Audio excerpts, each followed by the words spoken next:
ओम स्थापकाय च धर्मस्य सर्वधर्मस्वरूपिणे अवतार वरिष्ठाय रामकृष्णाय ते नमः। जननीं शारदां देवीं रामकृष्णं जगद्गुरुं पादपद्मे तयोः श्रित्वा प्रणमामि मुहुर्मुहुः। नमः श्रीयतिराजाय विवेकानन्दसूरये सच्चित्सुखस्वरूपाय स्वामिने तापहारिणे। भगवान श्री रामकृष्ण देव, जगत जननी माँ शारदा जी और स्वामी जी को प्रणाम अर्पित करता हूँ। मेरे गुरुदेव पूज्य स्वामी भूतेशानंद जी महाराज को मेरा प्रणाम और आप सभी को मेरा प्रणाम। पिछले बार हम लोगों ने एक पुस्तक में से लिया था एक थॉट। पुस्तक का नाम है night time मंत्रस for happy morning, ऐसा करके पुस्तक है। छोटी सी पुस्तक, छोटी किताब है, लेकिन उसमें बहुत सारे थॉट्स हैं, छोटे छोटे चिंतन हिंदी और इंग्लिश में। और कहते हैं कि while going to bed in the night, रात में जो सोने जाते हैं, उसमें एक पढ़ें थॉट जो हमको अच्छा लगता है। उसे कोई पेजिंग नहीं की, पेज पृष्ठ क्रमांक नहीं दिया गया है। Open any page, you read one thought और कंटिन्यूसली पढ़े तो बहुत अच्छी बात है। एंड सो जाइए। और morning it says it give your morning will be happy, because रात को उसी पर जब चिंतन अगर ठीक ठीक करे होंगे तो ये हम लोग का है। विवेकानंद युवा महामंडल में एक हियर द होली, पवित्र श्रवण, एक हमारे हर रोज़ के अंतिम प्रोग्राम, रात को भोजन कर हो गया, सारे मौज मस्ती हो गई, उसके बाद जब सोने के जब जाते हैं उसको 10 मिनट हमको सुनना है। ये तो शिविर में एक सिंबॉलिक है, लेकिन जीवन में कहते हैं कि हर रोज़ ऐसा एक चिंतन जीवन में, हर रोज़ सुबह शाम को सोने से ठीक पहले, उसके बाद और कोई चिंतन नहीं, नो वाक्य, नो सुनना, नो किसी से बात नहीं करेगा, साइलेंटली गो टू बेड।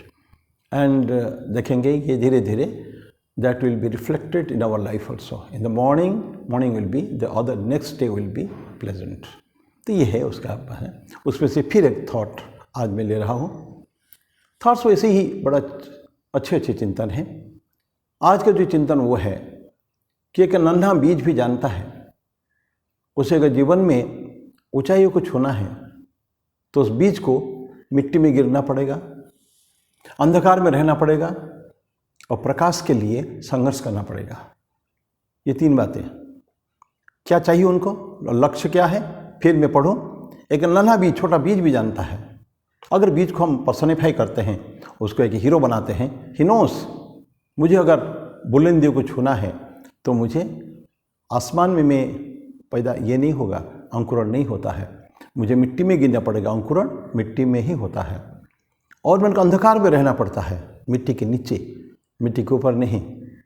और संघर्ष करना पड़ता है प्रकाश पाने के लिए।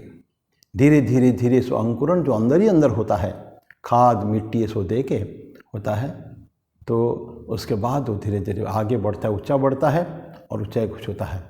लेकिन शुरू कहाँ से हुआ? It all started from that soil in that मिट्टी। और परिवेश हम कैसे कितना भी करें, बीज जो है उसी से अंकुरण होता है। आम का बीज तो आम का ही पौधा होगा, तो इमली का तो इमली होगा।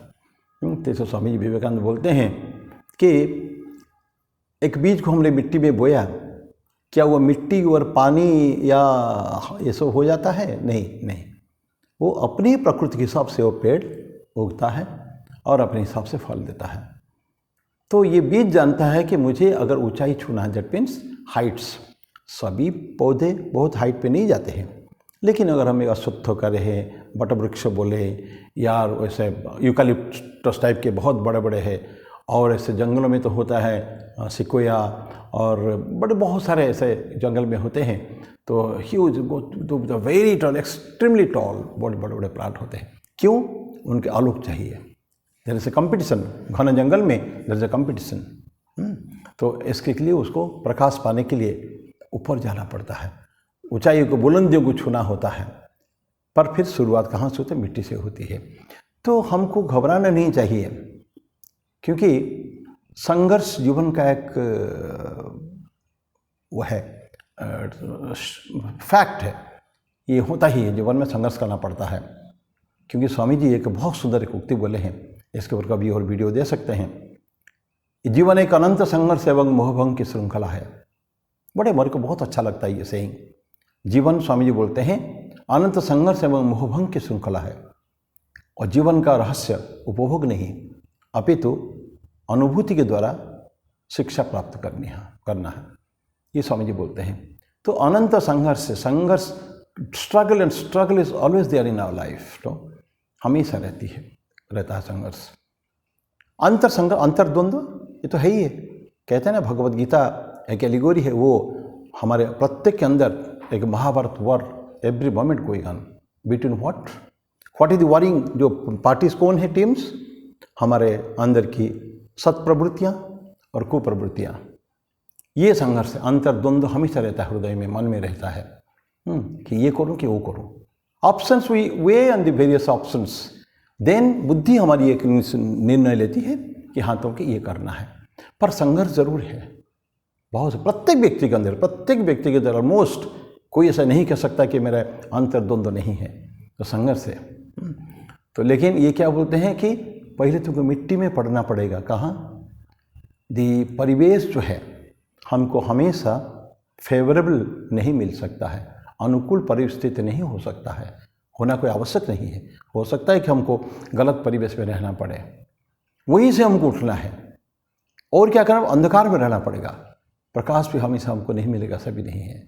अंधकार मीन्स फिजिकल डार्कनेस नहीं है कि सूरज किरण नहीं है हमेशा अंधकार, ऐसा नहीं है। अज्ञान का अंधकार भी है, हम जानते नहीं हैं। देयर आर मेनी थिंग्स जो हमको जीवन में सीखे नहीं है, कभी भी हमको सीखना पड़ेगा। तो वही रह के हमको करना पड़ेगा, उस परिवेश पे रह के करना पड़ेगा। और अगर नहीं करेंगे तो फिर वो बीज अंकुरण नहीं हो पाएगा और एक पौधा नहीं बन पाएगा। ऊपर तो ऊंचाइयों को छूना, बुलंदियों को छूना तो बहुत दूर की बात है, लेकिन वो एक अच्छे वृक्ष में भी परिवर्तित नहीं हो पाएगा, अंकुरण ही नहीं होगा उससे। तो उसको मिट्टी में गिरना है। दैट मीन्स परिवेश उसका बहुत फेवरेबल नहीं है। जो हम चाहते हैं हमारे मन मुताबिक परिवेश हमको नहीं मिलेगा, रहना पड़ा अंधकार में। दैट इज अनफेवरेबल कंडीशंस जो चारों तरफ के जो रहेगी वो भी इतना बहुत ठीक नहीं रहेगी, बिल्कुल हमको अच्छा नहीं लगेगा। क्या what this hell is there, मैं क्या कहाँ पे आ गया हूँ, कहाँ फंस गया हूँ, आके बोलते हैं गलत जगह पर आ गया। नहीं, लक्ष्य अगर मन में लिए हैं एवं संतों का कहना है, महापुरुषों का कहना है, यही रास्ता है, हमको यही से होते ही जाना पड़ेगा। तो जाना है और संघर्ष में करना है। हमको छोटी सी इसी के ऊपर एक कहानी याद आ रही है, बहुत सुंदर कहानी है। दो बीज दोनों जमीन पर रख दिया गया है। एक चाहता नहीं था वो अंदर जाने के लिए, मैं तो ऊपर रहूँगा, अंदर जाके कौन अंधकार में रहेगा, अंदर जाके कौन, हमको कोई परिवेश अच्छा नहीं है, जगत को मैं नहीं देख पाऊँगा, इस तरह के मन में आया, ऊपर रह गया वो। दूसरा बीज बोला कि नहीं, आई एम हैप्पी, मैं वहाँ जाना पसंद करूँगा। कहाँ? नीचे जाना पसंद करूँगा, क्योंकि वहीं मैं जानता हूँ, बीज जानता है, बता ना मैंने, नन्हा बीज भी जानता है कि उसको अगर ऊंचाई को छूना है उसको मिट्टी में गिरना पड़ेगा। तो ये सेकंड जो सीड है वो बोला नहीं, मुझे वहाँ जाने पर ही मेरा अंकुरण होगा, क्योंकि जो मिट्टी जो मिलेगा, मिट्टी का जो न्यूट्रिशंस और जो पानी जल जो मिलेगा और जो कुछ हमको चाहिए एलिमेंट्स, सॉइल का जो फर्टिलिटी जो है, न्यूट्रिशन जो है, मिट्टी में तो एक न्यूट्रिशन होता है ना, बीज को सभी मिट्टी में बराबर उगते नहीं है, बीज उगते नहीं है। तो वो जानता है, वो कहाँ रह गया, नीचे चला गया। तो कुछ दिन के बाद ऐसे ही पहला मिट्टी को पानी जरूर गिरा, ऊपर हवा देखा, आलोक, लेकिन जो परिवेश जो चाहिए था मिट्टी को अंकुरण होने के लिए वो नहीं हो रहा था। और इत्तेफाक से एक बार एक मुर्गी चुनते चुनते आके घूमते घूमते वो जो बीज के ऊपर पड़ा हुआ था वो मुर्गी उसको खा के चला गया। तो पहला बीज का जो है लाइफ जीवन ही समाप्त हो गया। दूसरा बीज अंदर रखा हुआ है, उसको कोई नहीं उठा नहीं सकता, अंदर को टच नहीं कर सकता, और उसको ठीक ठीक परिवेश उसको मिला, मिट्टी, खाद, ज़मीन का जो उपजाऊ जो प्रकृति जो है, ये सब उसको मिला। और धीरे धीरे उसका अंकुरण भी हुआ, पल्लवित हुआ, पुष्पित हुआ, फलित हुआ, बहुत ऐसे जैसे मन में था बहुत बड़ा मुझे पेड़ बनना है। और पेड़ बन के क्या करना है उसमें, पेड़ बन के करना क्या, उसका मकसद क्या है? लक्ष्य यही है कि हम यही रहेंगे, जहाँ हैं हम वहीं रहेंगे और वहीं से ही हम अपने जितना भी समाज को देना है, परिवेश को देना है, प्रकृति को देना है, प्रकृति का हम एक एलिमेंट है, उसको जो भी देना है हम वहीं रह के भी दे सकते हैं। होता है ना कि अगर के पेड़ सोचेगा कि मैं चलना चाहूँ, इट कैन नॉट, ये रन नहीं चल सकता, उसको वहीं रहना है। एक चिंतन मैंने पढ़ा, शायद उसी पुस्तक में होगा, एक बहुत बड़े बड़े पेड़ है, एक छोटा सा पेड़ वहाँ पास में होगा, वो बोलता है कि मैं चलना चाहता हूँ बड़े पेड़ से सिंबॉलिक ये सब चरित्र है। छोटा पेड़ बोलता है बड़ा पेड़ को, देखो तुम तो यहाँ खड़े हो लेकिन मैं चलना चाहता हूँ। बड़ा पेड़ बोलता है कि बेटा तुम नहीं चल सकते हो, हम लोगों के ऐसे बनाए गए हैं, हमको जहाँ पैदा हुए हैं हम वहीं रहना है, तुम रहना वहीं है, तुम चल नहीं सकते हो, लेकिन वहाँ रह के तुम अपने आप को परिवर्धित करो, तुम बड़ा हो और तुम्हारे छाया पथियों को तुम्हारी छाया दो और तुम्हारे फल सबके जो भूखे लोगों को फल दो, पत्ते दो, एनिमल्स को जो खाते हैं पत्ते खाते हैं, खाते की जीते बकरी भेड़ ये सब है, गाय जो भी है पत्ते खाते हैं, उनको पत्ते दो। तो छाया भी दो, पत्ते भी दो, फल भी दो, और अंततगत्वा जब पेड़ बूढ़ा हो जाता है तो फिर वो उसका जो स्टेम जो है बड़ा लॉग उसको भी काट के लिया जाता है। वृक्ष का प्रत्येक पार्ट ये हमारे काम में आते हैं। तो ऐसा वो बीज का जो थॉट था वो यही है कि हमको रहना तो अपनी जगह में रहकर हमको करना क्या है, I have to grow now first thing, then by growing I will help the whole society. ये बड़ी आवश्यक है। अपने को पहले तो जन्म लेना पड़ेगा, पल्लवित पुष्पित होना पड़ेगा, फल निकलना चाहिए, देन फल छाया पत्र पुष्प सब कुछ दे सकते हैं। इनफैक्ट मैं आपको बताऊं, भागवत में आती है एक भगवान कृष्ण कथा आती है। भगवान कृष्ण जो ग्वाल बाल के साथ खेल रहे थे, ब्रज की बात है, वो ब्रिज की बात है, मथुरा वृंदावन की, मथुरा तो नहीं वृंदावन की बात है।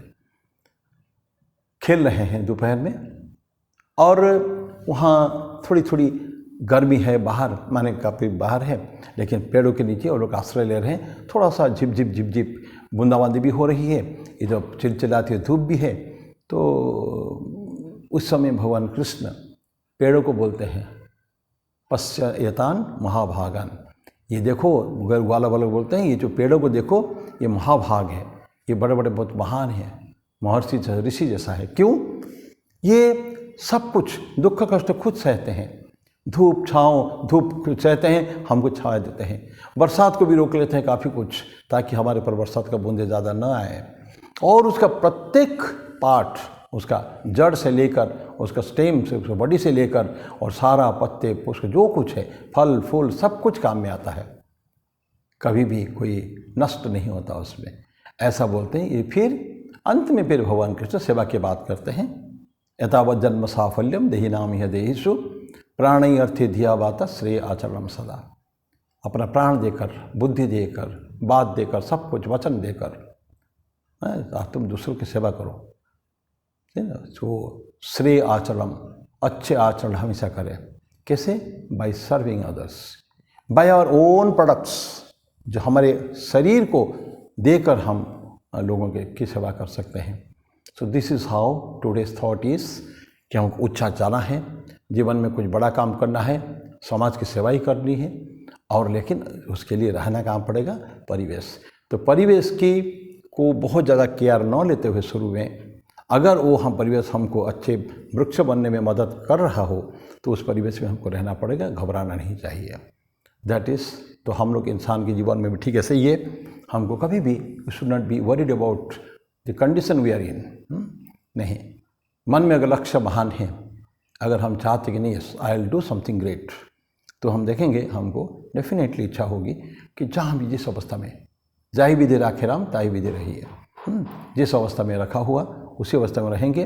लेकिन अपने एफर्ट्स, अपने जो कौशल, अपना जो हुनर, उसको हम पोटेंशियल जो हमारे अंदर है, महान संभावनाएं, उसको हम फलीभूत करेंगे, उसका काम में लाएंगे, क्रियान्वयन करेंगे एवं देखेंगे कि हमारे क्या टू दी एक्सटेंट जहाँ तक हो सके हम उसको सेवा में लगाएं, हमारे पूरा शरीर को।